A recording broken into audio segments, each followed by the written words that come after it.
जो लगभग लगभग हर स्टूडेंट में देखने को मिलती है, वो होता है lack of awareness of exam pattern. अब वो बनना चाहते हैं आईएएस आईपीएस, लेकिन एग्जाम के पैटर्न के बारे में नॉलेज नहीं होती है। और क्योंकि थोड़ा सा कॉम्प्लेक्स पैटर्न भी है यूपीएससी सीएससी का, क्योंकि बहुत सारे सब्जेक्ट हैं। एक तो 3 स्टेजेस में एग्जाम होता है, प्रीलिम्स, मेंस और फिर उसके बाद इंटरव्यू। ऐसे में प्रीलिम्स, मेंस और के जो प्रोसेस है उसमें भी मल्टीपल टाइप के सब्जेक्ट्स को आपको स्टडी करना है, उनको पढ़ना है, और उनकी अप्रोच भी अलग अलग डिफरेंट डिफरेंट टाइप से होनी चाहिए।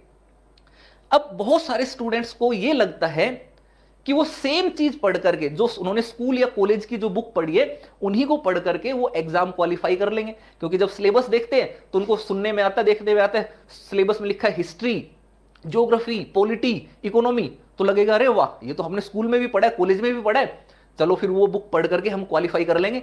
लेकिन वो डिटेल में उसके पैटर्न को समझेंगे नहीं।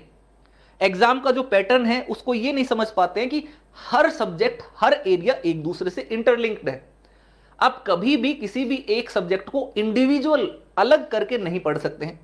अगर वहां पर आपको हिस्ट्री भी पढ़ना है तो हिस्ट्री का लिंक आपको Indian society, geography, polity, economy सबके साथ देखने को मिलेगा, और आपको इंटरलिंकिंग के साथ पढ़ने की रिक्वायरमेंट रहती है। तो एग्जाम का पैटर्न आपको पता होना चाहिए, और उसका यह भी पता होना चाहिए कि किस तरीके से उसको में आप स्टडी, आपकी प्लानिंग करेंगे।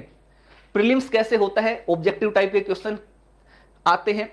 सी सेट क्या होता है, जीएस का प्रीलिम्स क्या होता है, जीएस का मेंस क्या होता है, ऑप्शनल कैसे लेते हैं, क्वालिफाइंग एग्जाम, कंपलसरी एग्जाम कौन से होते हैं, और मेरिट कैसे बनती है, इन सब की एक बेसिक नॉलेज आपके पास होनी चाहिए। और ये कोई हार्ड नहीं, कोई मुश्किल नहीं है। इसके लिए आपको यूट्यूब पर बहुत सारे वीडियोस मिल जाएंगे, अनअकैडमी के भी। मैं भी जल्दी ही बनाने वाला हूं कंप्लीट सिलेबस, कंप्लीट पैटर्न को लेकर के, या यूपीएससी की वेबसाइट पर भी आपको सिलेबस मिल जाएगा। तो अगर आप जिस एग्जाम की तैयारी करना चाहते हैं और उस एग्जाम का पैटर्न आपको नहीं पता, तो बहुत मुश्किल होगी उस एग्जाम के बारे में स्ट्रेटेजी बनाने में। तो सबसे दूसरा काम आपको यह करना है, जब आपने ठान लिया कि सिविल सर्विसेज की प्रिपरेशन करनी है, तो उसका पैटर्न आपको बहुत अच्छे से पता होना चाहिए, बहुत अच्छे से याद होना चाहिए।